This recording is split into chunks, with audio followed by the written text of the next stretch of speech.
Good morning. My name is Rob, and I will be your conference operator today. At this time, I would like to welcome everyone to the Jacobs Fiscal Third Quarter 2022 Earnings Conference Call. All lines have been placed on mute to prevent any background noise. After the speaker's remarks, there will be a question-and-answer session. If you would like to ask a question during this time, simply press star followed by the number 1 on your telephone keypad. If you would like to withdraw your question, again press star 1.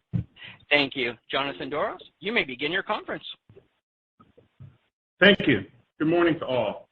Our earnings announcement and 10-Q were filed this morning, and we have posted a copy of this slide presentation on our website, which will be referenced during the call.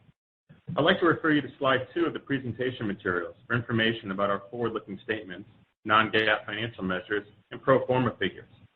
For pro forma comparisons, the current and prior periods include the results of recent acquisitions, including Streetlight Data and Blacklinks, as well as our strategic investment in PA Consulting for the full fiscal period. Turning to the agenda on slide 3. Speaking on today's call will be Jacobs Chair and CEO, Steve Demetriou, President and Chief Operating Officer, Bob Pragada, and the CEO of PA Consulting, Ken Toombs, and President and Chief Financial Officer, Kevin Berryman. Steve will begin by reviewing our third quarter results and then discuss how Jacobs and PA are accelerating positive social impact. Bob will then review our performance by line of business. Ken will provide an update on PA Consulting, and Kevin will provide a more in-depth discussion of our financial metrics as well as a review of our balance sheet and cash flow. Finally, Steve will provide details on our updated outlook along with some closing remarks, and then we'll open the call for your questions. In the appendix of this presentation, we will provide additional ESG-related information, including examples of our leading ESG solutions. With that, I'll now pass it over to Steve Demetriou, Chair and CEO. All right, thank you for joining us today to discuss our third quarter fiscal year 2022 business performance and our near-term outlook. We're excited to be conducting today's call from PA Consulting offices in London, and I'll provide more color in just a moment on our strong early-on success of our investment in PA. But first, turning to slide 4. At Jacobs, the combination of a proactive approach to strategic portfolio management and driving a high-performance culture has created a top-quality business with substantial recurring revenue that's resilient during a variety of macroeconomic conditions. This is complemented by our focus on secular growth in the areas of climate response, consulting and advisory, and data solutions. Our competitive advantage is based on staying true to our values. We harness our deep technical expertise to reinvent the way we solve problems and shape the next generation of innovative solutions for our clients. As I shift to the quarterly results, we're clearly seeing strong underlying trends and accelerated growth at Jacobs. From the velocity of our sales pipeline, our recent major wins that we'll talk about today and next quarter, to increasing trends in utilization, we're positioned for strong, profitable growth going forward. During the quarter, net revenue grew 8% year over year and double-digit on a constant currency basis, with growth across each line of business. More importantly, bookings were strong across the company, resulting in revenue backlog up 10% year over year, and actually up 13% in constant currency. We saw continued strong performance in our advanced facilities business, as demonstrated by our 25% year-over-year top-line growth, and an acceleration in TMTS bookings during the quarter within our Americas business, driven by awards related to the U.S. infrastructure modernization. Within Critical Mission Solutions, we were awarded a strategic $3.9 billion NASA Johnson 10-year rebid, significantly larger than our existing contract, and which will be added to our backlog in the fourth quarter. This is one of many long-term recurring contracts that provide revenue visibility for the business. On a constant currency basis, PA Consulting continued to show strong growth, with revenue up 22% and backlog up 19% year over year. The strong visibility of our diverse business with upside from secular growth trends, combined with robust cash flow generation, affords us the ability to generate returns for our shareholders through times of economic uncertainty. Now turning to slide 5. This time 2 years ago, in the height of the pandemic, we were zeroing in on the PA Consulting transaction, and today PA is significantly exceeding our financial expectations, and revenue synergies are accelerating. Results are strong across all PA's key performance indicators. In culture and talent, the number of partners has increased more than 20% since the transaction closed, with additional key hires across operations, research, technology, and sales, further strengthening PA's capabilities and client solutions.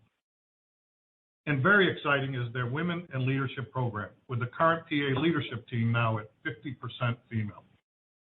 Financial performance continues strong, with the weighted pipeline up more than 40% compared to the prior year. Fiscal year-to-date revenues are up 20% in constant currency, with an operating margin of 21%, which is an indicator of PA's high-quality business. On the operations and strategy front, PA is seeing success following the launch of its IP monetization, and they are gaining momentum in the U.S. with new leadership and an expanding portfolio. And in the area of revenue synergies, we have posted 18 joint wins since the beginning of the partnership and are seeing significant collaborative opportunities in multiple markets, including health and life sciences, energy and utilities, and consumer products. Our partnership with PA has been one of the most successful in value-creating investments, and our consulting and advisory accelerator is a clear priority for future capital deployment. Turning to slide 6. A key to our successful partnership has been the close alignment of our purpose around creating solutions that have positive social impact.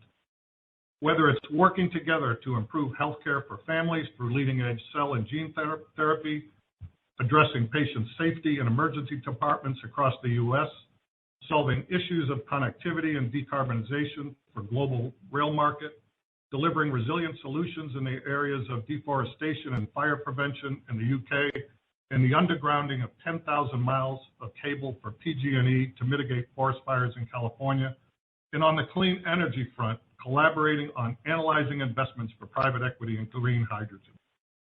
Once again, looking ahead, we believe our partnership with PA is critical to delivering our new Jacob strategy. Now I'll turn it over to Bob Pragada to discuss our line of businesses. Thank you, Steve. Moving on to slide 7 to review Critical Mission Solutions. The CMS business continued its strong performance in the third quarter, with total backlog increasing 7% on a reported basis and reported and pro forma basis to $10.2 billion. Our CMS strategy is focused on creating resilient recurring revenue growth and margin expansion by offering technology-enabled solutions aligned to critical national priorities. Our service and solution offerings are delivered across our core customers' markets: space, national security, cyber and intelligence, and energy and environment. And we are leveraging our growth accelerators of data solutions, climate response, and consulting and advisory to catalyze the business. We have substantial revenue visibility as approximately 85% of CMS's portfolio consists of large enterprise contracts with durations greater than 4 years and 88% from federal level government funding. Although economic and geopolitical uncertainties continue, our strong Q3 ending backlog gives us confidence in our next 12 months forecasted revenue. 3 market trends that we see contributing to our continued growth include space debris management, robotics, and 5G network build-out. Beginning with space debris management, decades of space travel has resulted in large amounts of space debris that damage today's satellites and future launches, adding to the cost of operating satellites and other space platforms, like the International Space Station or ISS. If debris destroys a satellite, it can take months and cost hundreds of millions of dollars to restore the service. We support the Orbital Debris Tracking Program at NASA and provide plume analysis and communication systems simulation for vehicles visiting the ISS. In addition, we provide meteor tracking data for multiple government agencies. Space debris tracking is one of many services Jacobs provides on the recently awarded Johnson Engineering, Technology and Science, or JETS-2 contract, with builds on Jacobs' more than 17 years of continuous support at Johnson Space Center. Under this contract, we will provide multidisciplinary technical services to support the future of human space exploration, as well as help NASA incubate the emerging commercial space economy. This 10-year, $3.9 billion win will book in Q4 and represents a $1.8 billion increase to our existing contract. This serves to illustrate the continuing strong NASA-Jacobs partnership. Moving on to robotics. We are increasingly delivering valued solutions to our clients by utilizing robots that reduce costs and increase accuracy and safety in otherwise manual human processes. And we're excited to announce that last quarter, we integrated the Resolve Robotics team in the UK into CMS, who brings software expertise and IP to help accelerate our growth. Our existing CMS robotics team already delivers groundbreaking innovations, developing and deploying robotic systems in challenging environments, such as the robotic tool to retrieve sand-like debris from inside a damaged nuclear reactor at Fukushima in Japan, autonomous systems to map riverbeds for the British Army, and designing robotic systems for ITER, the world's largest fusion power experiment. Finally, demand for 5G telecommunications. Our telecom group provides full solutions for the deployment of next-generation wireless and wireline networks for leading telecommunication companies like AT&T, Verizon, and T-Mobile, as well as Fortune 1000 healthcare and commercial companies looking to build their own 5G networks. We also support the infrastructure market, providing 5G integration, network optimization, and technical services alongside our P&PS teams to accelerate growth. While rollout of 5G infrastructure deployment is still in its early ramp phase, we continue to see increased demand for both integrated 4G and 5G solutions from our commercial telco, infrastructure, healthcare, and government clients.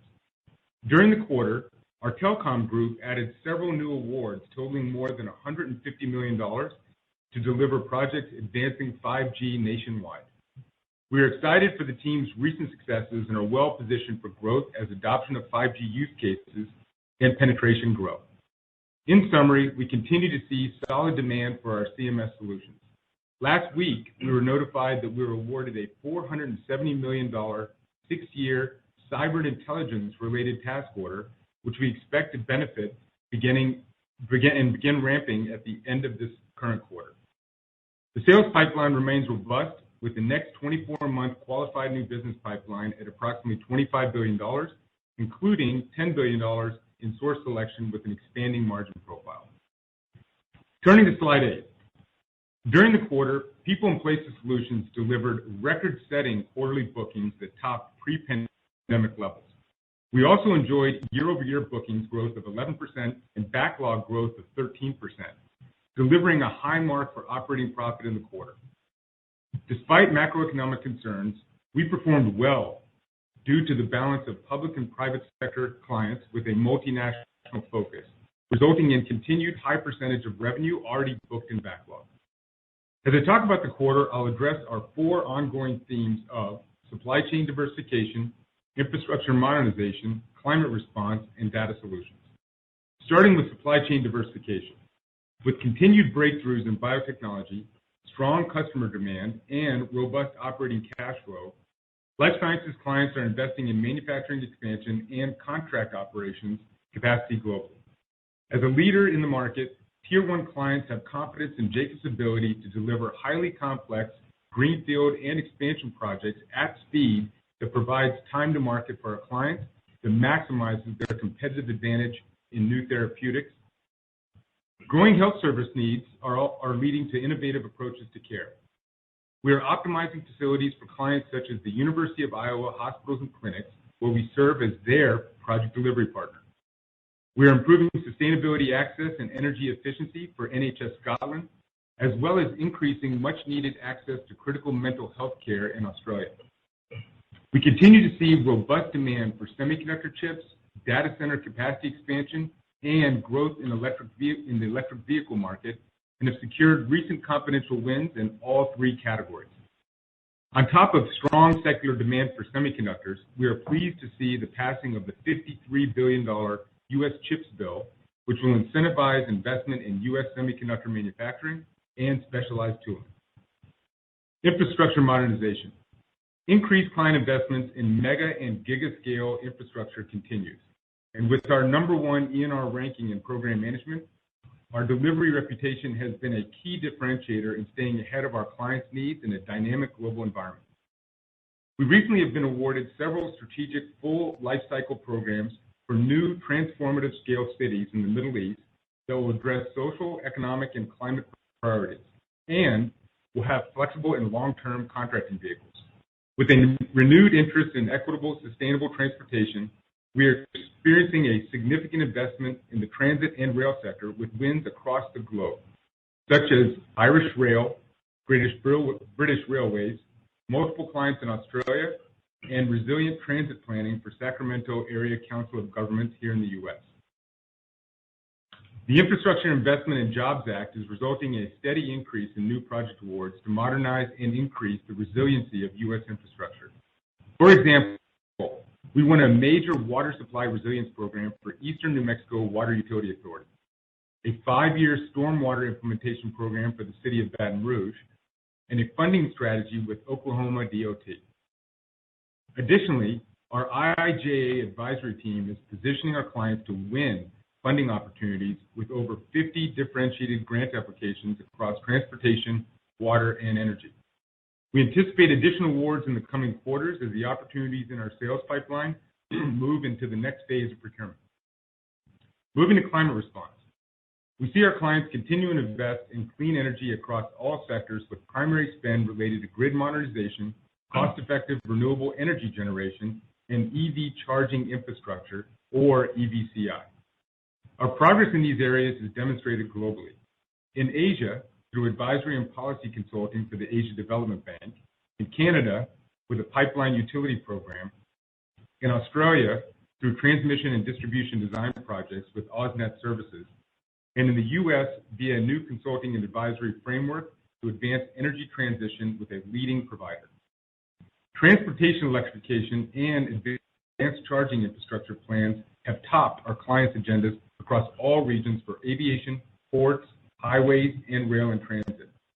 This includes projects for Heathrow Airport in the UK to implement landside EVCI, Ohio DOT's statewide EV infrastructure program, and a major U.S. transportation authority transitioning operations to zero emissions for one of the world's largest bus fleets by 2040. Collectively, this is a very exciting space for us and aligns strongly with our climate response accelerator. Moving to data solutions. We are using advanced data analytics to optimize our clients' decision-making as well as their ability to de-risk long-term investments. For example, in collaboration with the California Air Resources Board, our streetlight data team is using advanced analytics to better measure and manage transportation emissions. We are also continuing our technology consulting support for a U.S. state DOT with integrated corridor management, connected automated transportation systems, and other advanced mobility solutions to maximize use of their existing transportation infrastructure. In the water market, we were awarded a contract with the Water Research Foundation to develop the first full-scale deployment of machine learning predictive control for wastewater systems, a new technology to advance the global water industry. Our cyber and digital services teams were awarded projects in support of the Operational Technology Resiliency Plan for a major UK utility network operator. And in Australia, we have secured the digital and data advisory services scope to support advanced analytics across Brisbane City Council's entire asset lifecycle. In summary, our strong sales pipeline is supported by well-funded government budgets to modernize their infrastructure and commercial clients that are addressing secular growth opportunities. The agility of our global workforce, combined with elevated spend on transformative, complex infrastructure, uniquely positions us to deliver differentiated value to our clients. Given these dynamics and the visibility of our revenue in backlog, we're excited in the growth trajectory for our people and places business, both now and into the future. As Steve mentioned, we are impressed with PA's strong results, which underscores the strategic logic for our investment. We're excited to be joined by PA's CEO, Ken Toon, who will provide a quarterly update. Ken, over to you. Thanks, Bob. Moving to slide 9, PA's current quarter continued to see strong sales bookings up 25%, and backlog was up 19% in constant currency. Here's what I see driving that. We have a unique value proposition that starts with our purpose, bringing ingenuity to life to build a positive human future. This enables us to deliver both financial. Our purpose is critical in our ability to attract and retain top talent. Our differentiation extends to our strategy, which is focused on helping clients address some of the biggest forces shaping society with our unique end-to-end innovation offering. Indeed, having technologists, scientists, engineers, and designers working together creates a unique set of propositions. Let me shift gears and talk a bit about our partnership with Jacobs. As Steve mentioned, our partnership supports key aspects of our strategy. We have numerous key accounts in common.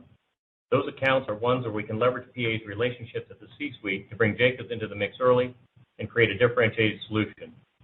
In some cases, it could be the advantage of scale that Jacobs has or a specialized expertise.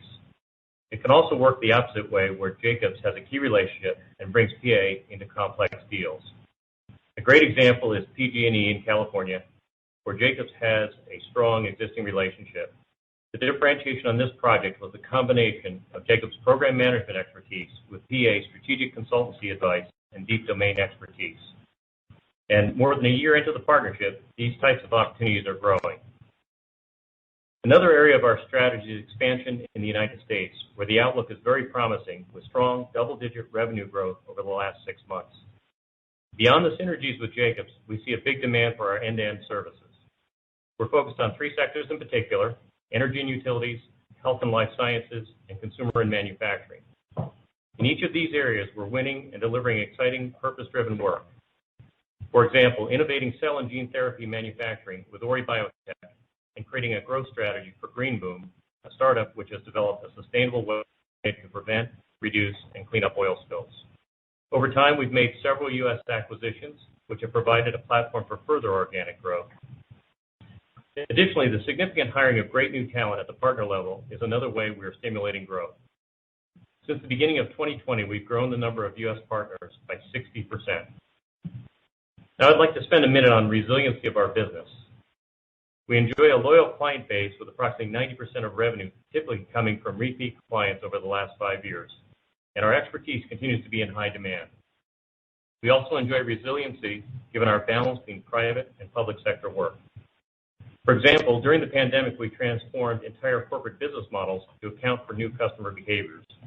Well, in the public sector, we work with some of the biggest government agencies that provide critical services that are largely unaffected by short-term budget decisions, like the UK National Health Service and Ministry of Justice. This helps to mitigate risk from future macroeconomic trends. So to summarize, we're running a purpose-driven business with a clear strategy to address our clients' biggest challenges in an end-to-end manner that separates us from the competition. And structurally, we're set up to be able to pivot in response to external factors, ensuring we're well positioned for the future. Kevin, I'll hand it over to you. Thank you, Ken. I'm going to turn to slide 10 for a financial overview of third quarter fiscal 2022 results. Third quarter gross revenue grew 7% year over year, and net revenue grew 8%. Pro forma for acquired revenue, net revenue also grew 7% year over year, which is an acceleration in growth from the second quarter. Currency negatively impacted revenue growth by nearly 400 basis points, and given current foreign exchange spot rates, we expect FX to impact our Q4 revenue by nearly 450 basis points on a year-over-year basis. On a reported basis for the fourth quarter, we expect revenue growth in the mid to high single digits, which translates into double-digit growth on a constant currency basis. Adjusted gross margin in the quarter as a percentage of net revenue was 25.8%, down 180 basis points from a year ago, primarily driven by our CMS line of business related to newly ramping remediation contracts and the timing of the ramp on higher margin federal contracts, and the investment in incremental resources in PA in advance of expected growth. We expect gross margins to marginally improve in the fourth quarter and expand further during fiscal 2023, driven by a higher margin backlog and sales pipeline, favorable revenue mix within CMS, an acceleration in PNPS revenue, and continued strong PA performance. Adjusted G&A as a percentage of net revenue was 15.6%, down nearly 100 basis points from Q2 and down 130 basis points year over year. We expect our G&A as a percentage of revenue to remain at this level in Q4 as we balance our investments to support growth in fiscal 2023 and beyond. GAAP operating profit was $266 million and was mainly impacted by $52 million of amortization from acquired intangibles and other acquisition deal-related costs and restructuring efforts of $10 million, with over half of that associated with integration costs associated with acquisitions. Adjusted operating profit was $327 million, up 4% year over year on both a reported and pro forma basis. On a constant currency basis, adjusted operating profit was up 8% year over year. Our adjusted operating profit to net revenue was 10.3%, and we expect a similar level in Q4. I'll discuss the moving parts later when reviewing the line of business performance. GAAP EPS from continuing operations was $1.52 and included a 27-cent impact related to our amortization charge of acquired intangibles, 4 cents from transaction-related costs, only 2 cents of other restructuring costs, and a 1 cent benefit adjustment to align to our effective tax rate. Excluding these items, third quarter adjusted EPS was $1.86, up 13% year over year. On a year over year basis, FX impacted our EPS negatively by 9 cents.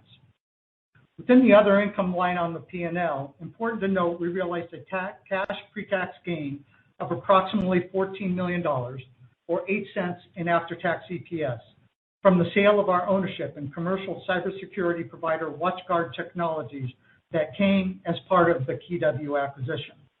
This benefit was captured within our other income line and adjusted EBITDA, but not reflected in operating profit results.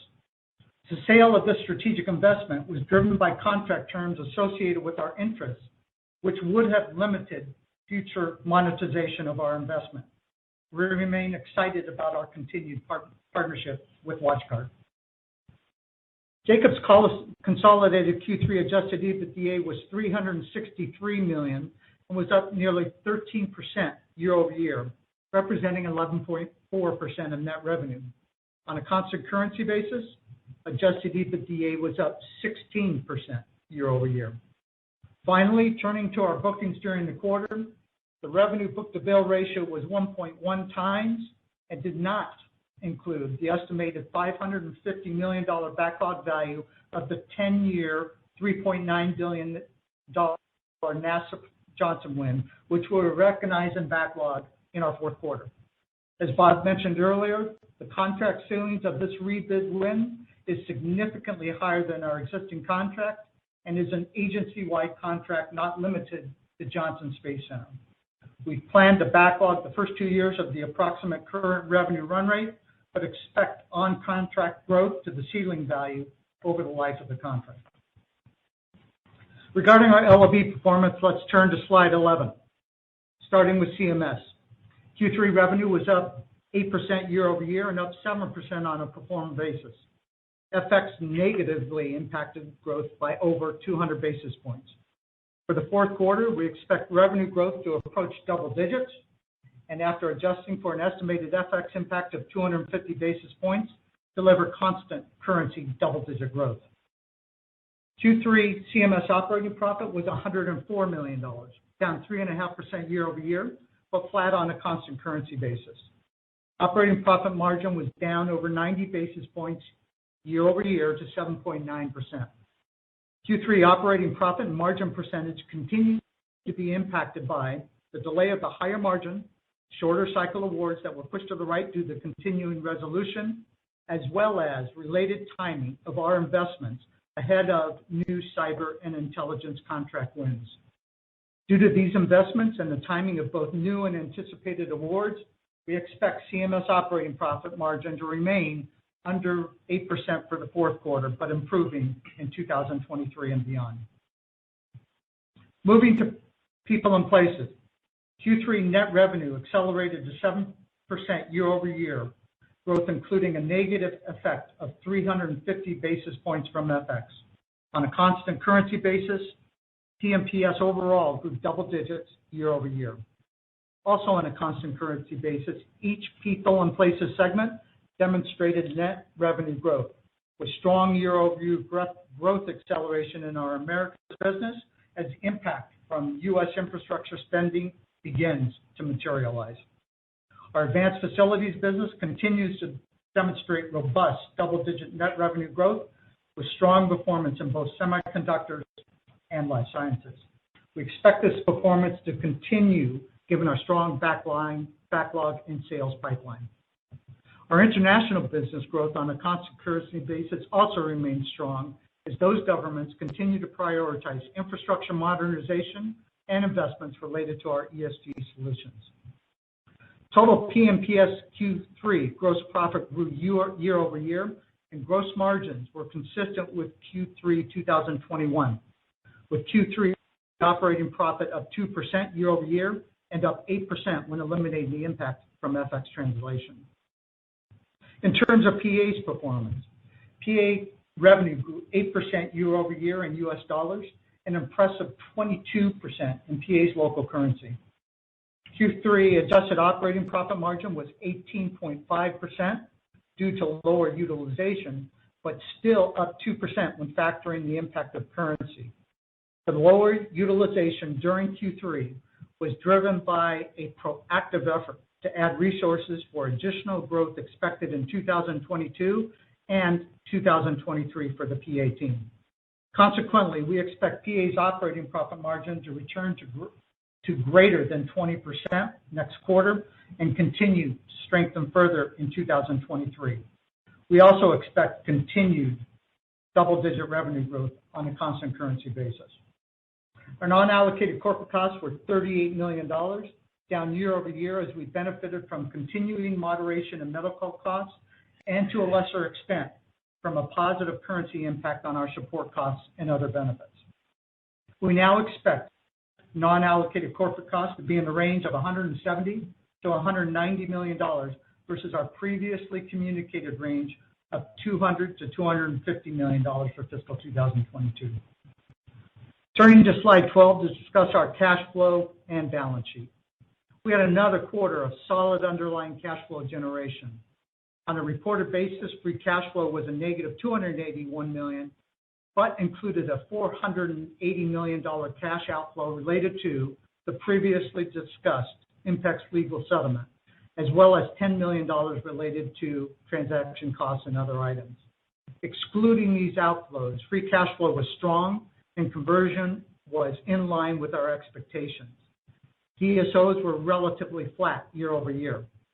We expect solid free cash flow in the fourth quarter, again in line with our previous conversion expectations for the full year.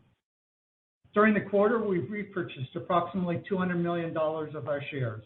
As we've said before, we will remain agile and opportunistic in repurchasing shares as we see dislocation in the market. As a result of the strong underlying cash flow, we ended the quarter with cash of $1.1 billion and a gross debt of $3.6 billion, resulting in $2.5 billion of net debt. Our net debt to adjusted 2022 expected EBITDA of approximately 1.8 times is a clear indication of the continued strength of our balance sheet. As of the end of Q3, approximately 60% of our debt is tied to floating rate prepayable debt, and as a result, we are expecting incremental interest costs going forward, which we have incorporated into our outlook. Finally, given our strong balance sheet and free cash flow, we remain committed to our quarterly dividend, which we recently announced. Before I turn it back to Steve, I'd like to talk about the resiliency of our portfolio. The portfolio is strong and resilient, aligned around high-priority federal government spend areas and state and local institutions supported by government stimulus programs.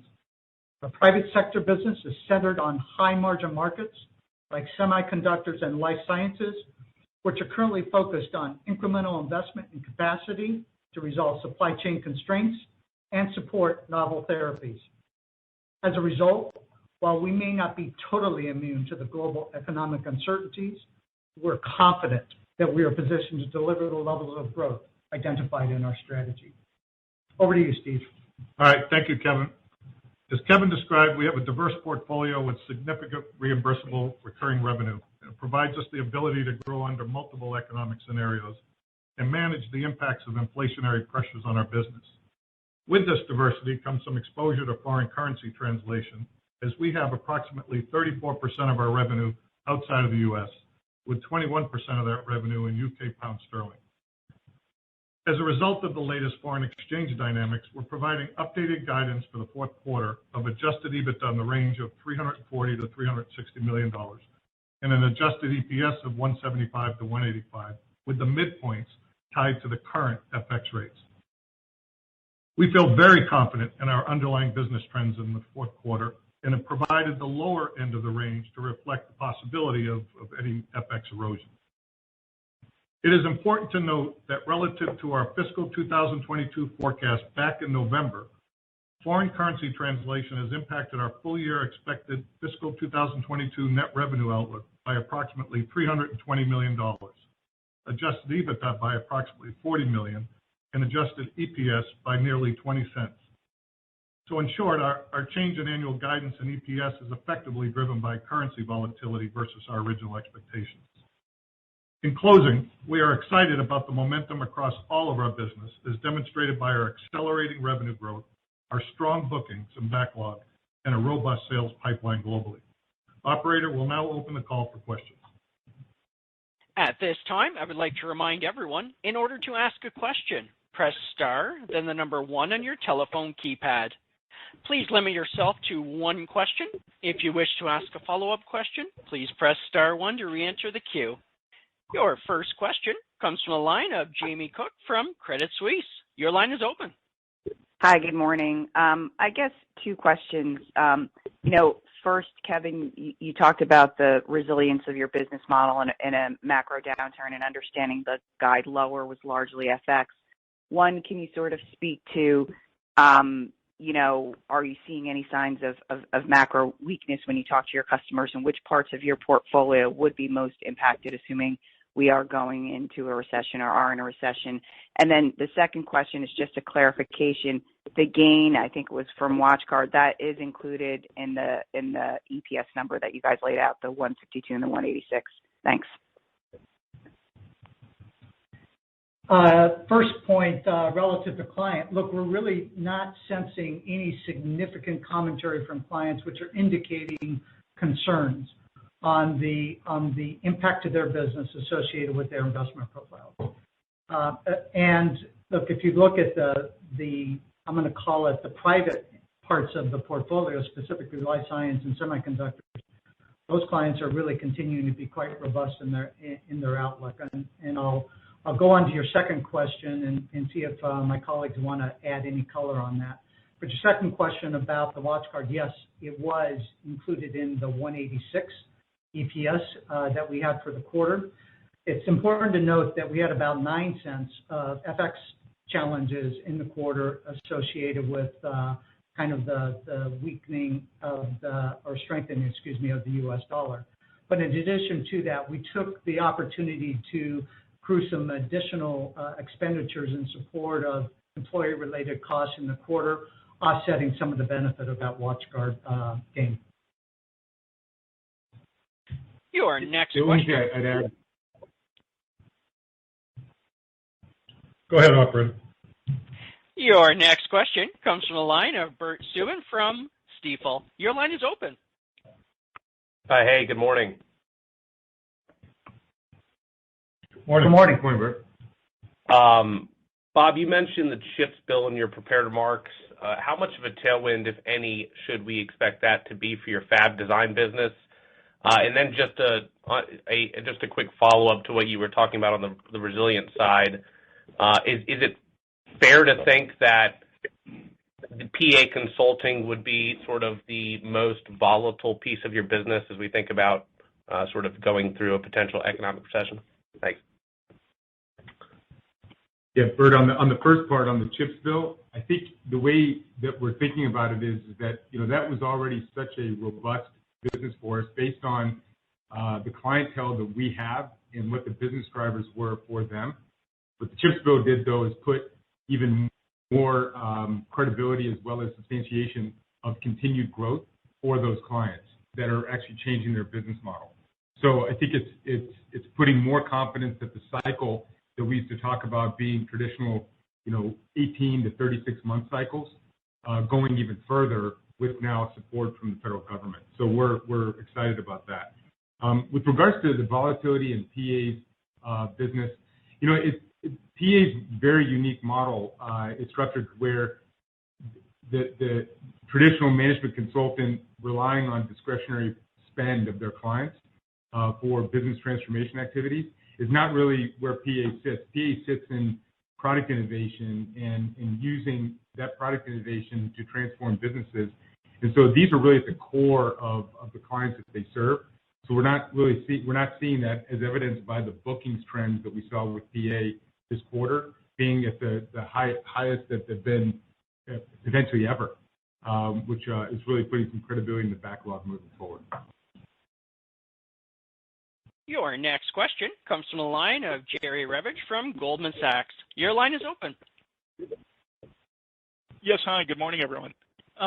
I'm wondering if you could just expand, Kevin, on the Kevin, if you wouldn't mind just expanding on the margin comments in your prepared remarks for Critical Mission Solutions and People and Places exiting the fourth fiscal quarter. It sounds like you've got some idiosyncratic moving pieces that might impact normal seasonality as we head into the December quarter. Can you just tease that out a bit based on contract cadence, et cetera, that you alluded to for full fiscal year 23? Thanks. Yeah, Jerry, a couple points. First is on the win profile associated with our CMS business. We've been ramping some of the big environmental contracts, the nuclear remediation contracts, which are embedded into our forecast, which, as you know, is lower margin. And we've previously discussed that the balance of the year would start to see an uptick in margins because of all of the shorter cycle and cyber and intelligence wins, which are coming. And actually, Bob announced that one we just heard about this week actually, or last week. And so, look, at the end of the day, all of those are happening. They're just not happening and won't ramp in Q4, which was our original expectation. So if you look at that dynamic, that puts a little bit of pressure on the Q4 margin that we have.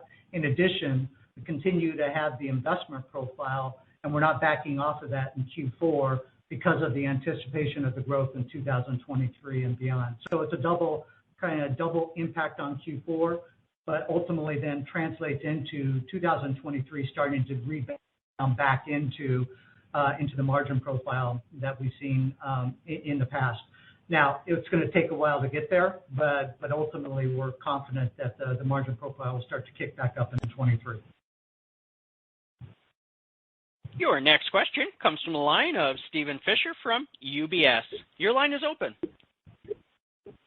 Thanks. Good morning. I just wanted to follow up on that discussion about the cyber contracts, and you mentioned that $500 million one. I guess that's the one from last week.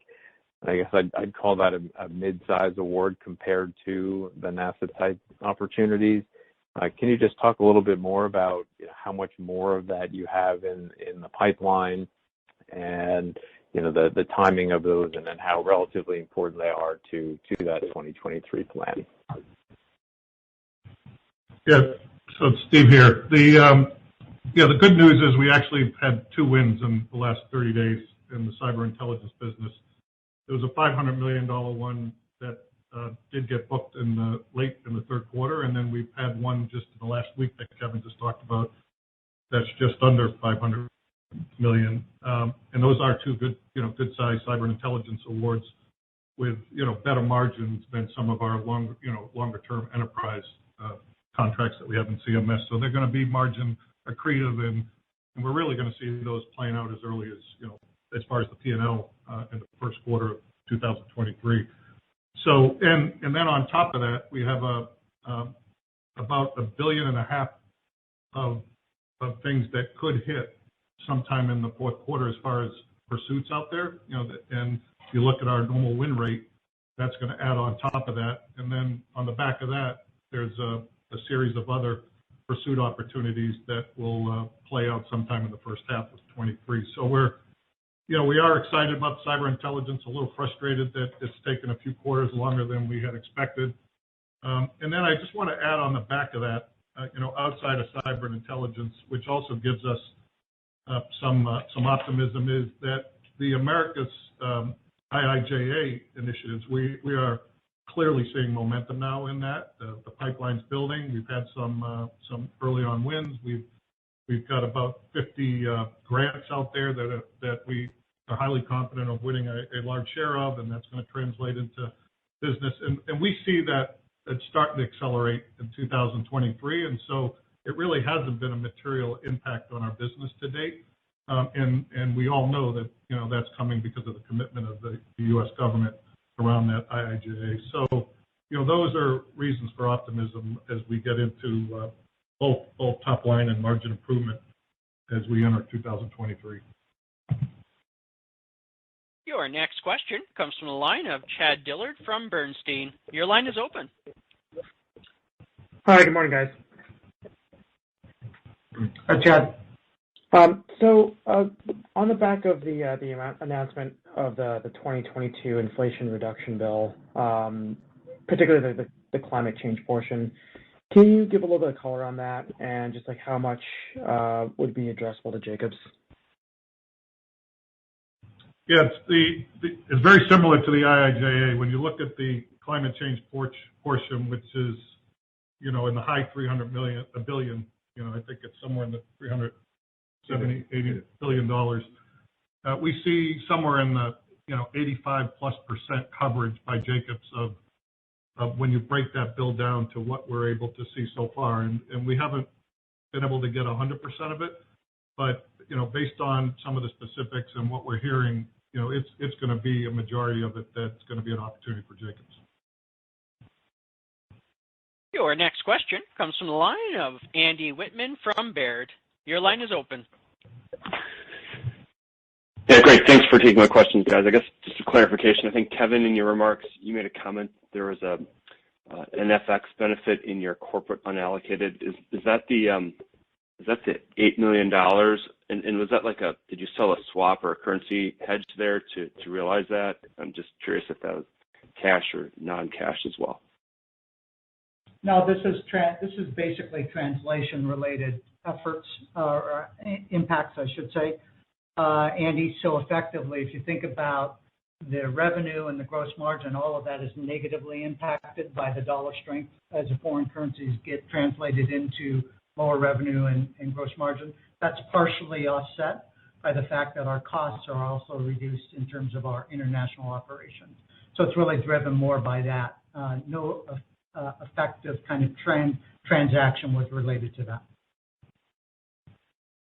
Your next question comes from the line of Louis DePalma from William Blair. Your line is open.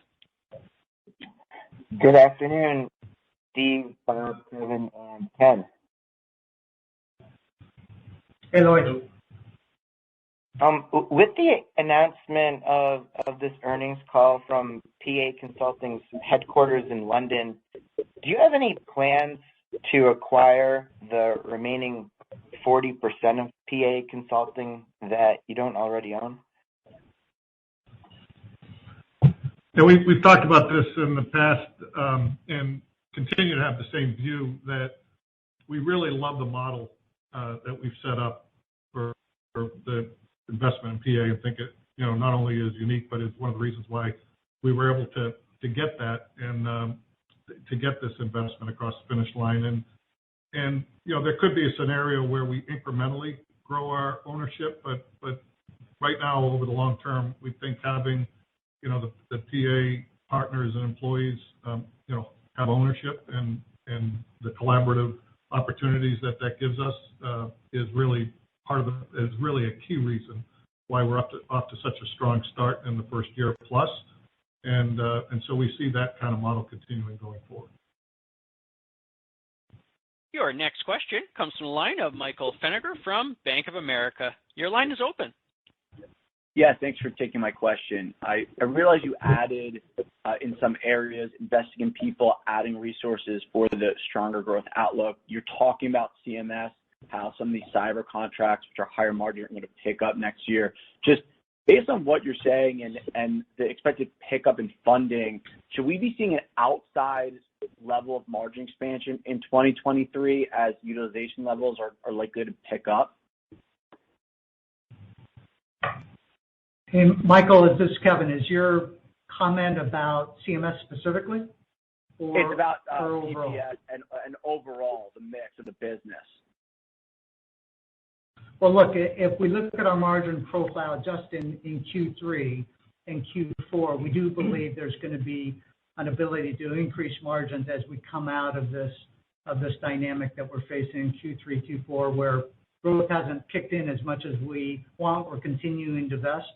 So we do believe that there's margin upside in 2023 versus current level.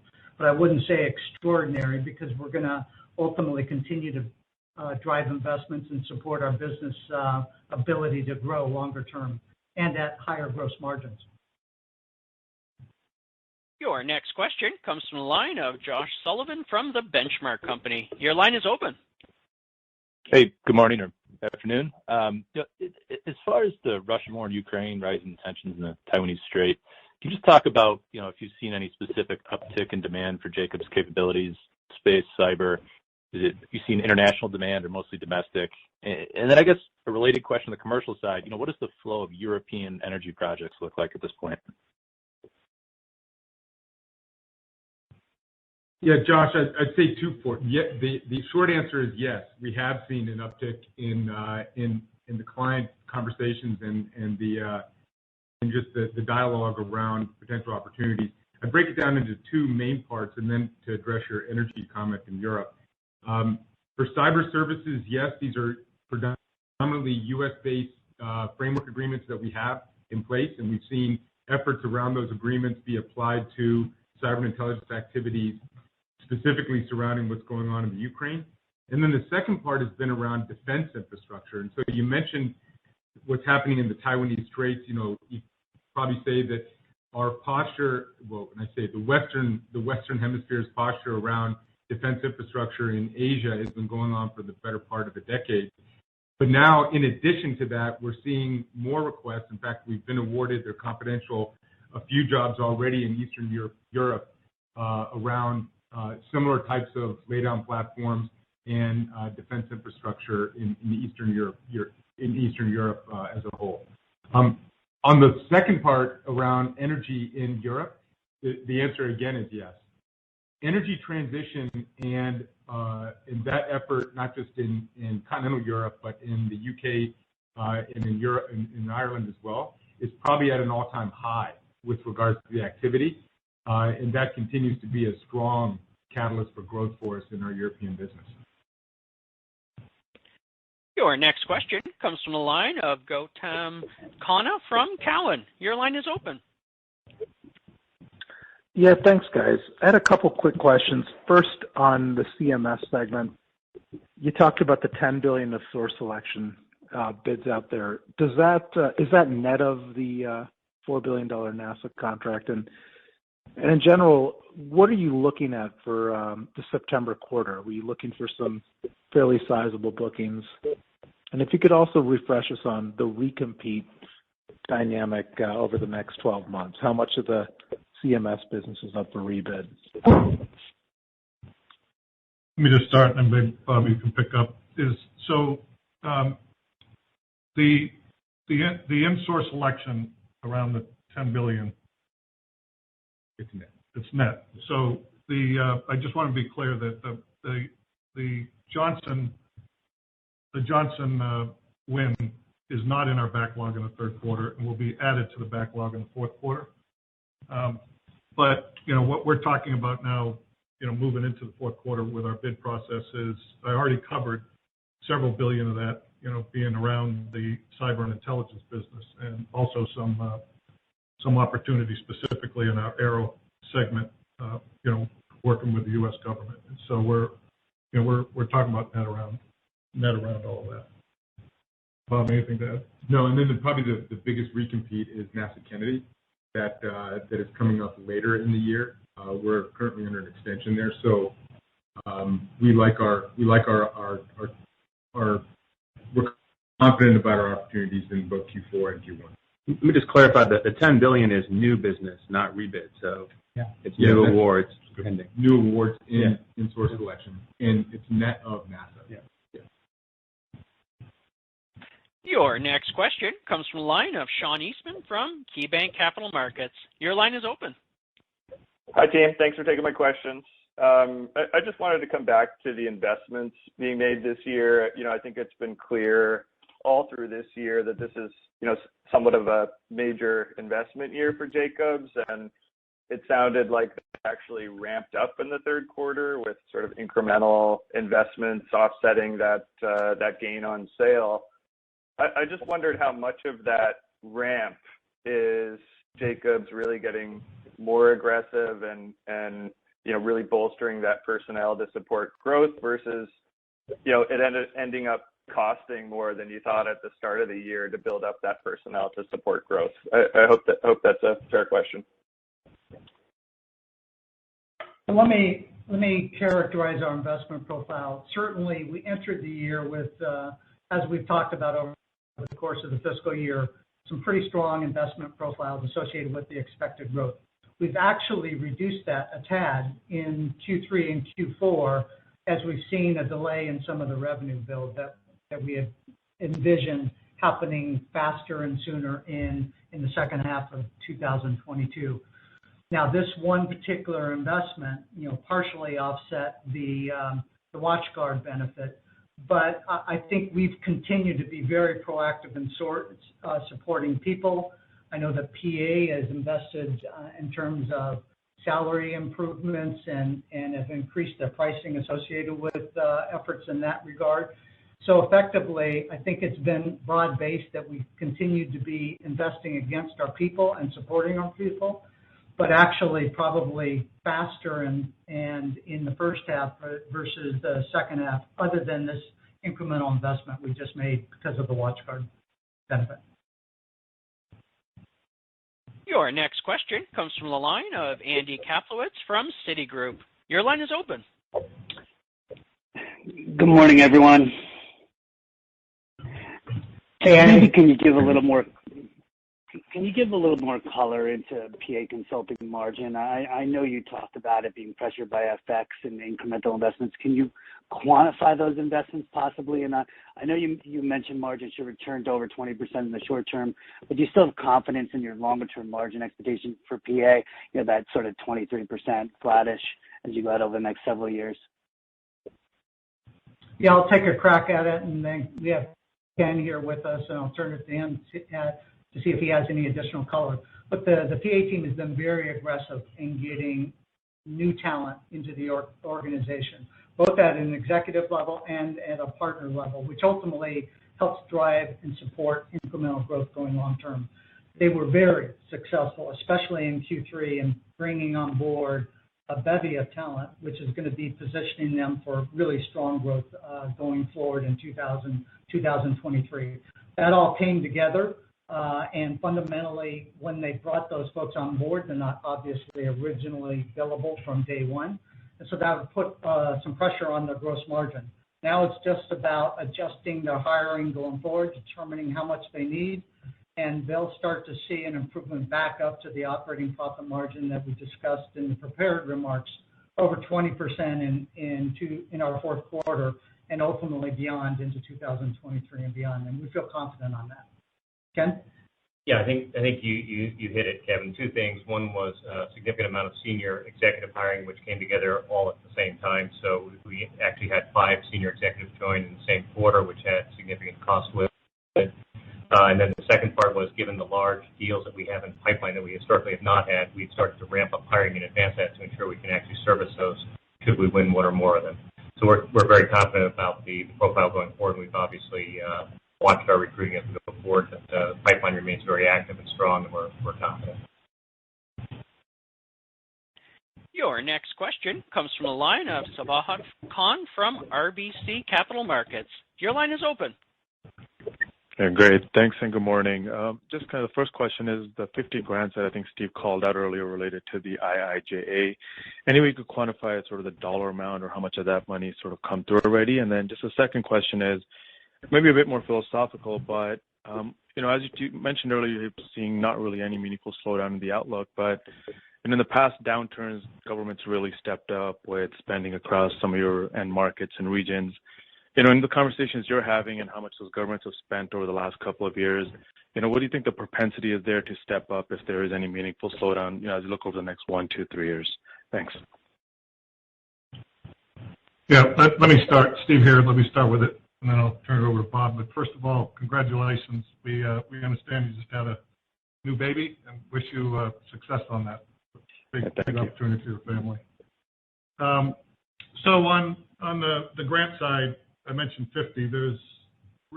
We really right now just some small fees associated with that, but the big opportunity is that we see the first 12 coming to fruition as far as a go decision over the next few weeks, and then those will start to ramp up.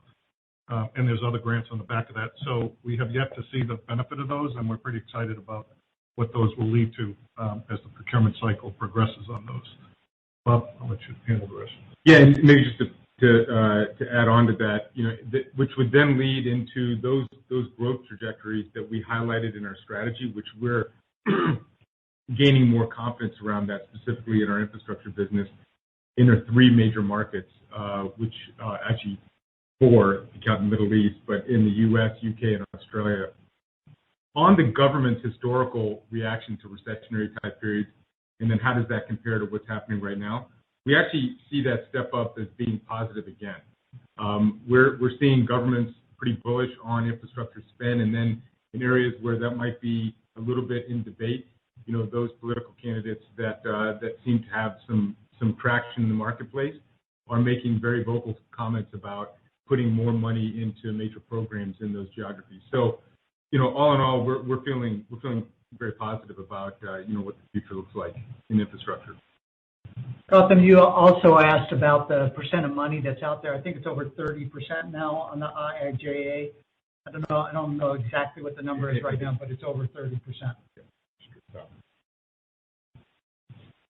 And there are no further questions at this time. Mr. Steve Demetriou, I turn the call back over to you for some closing comments. I just want to thank everyone for calling in, and we look forward to updating you next quarter. This concludes today's conference call. Thank you for your participation. You may now disconnect.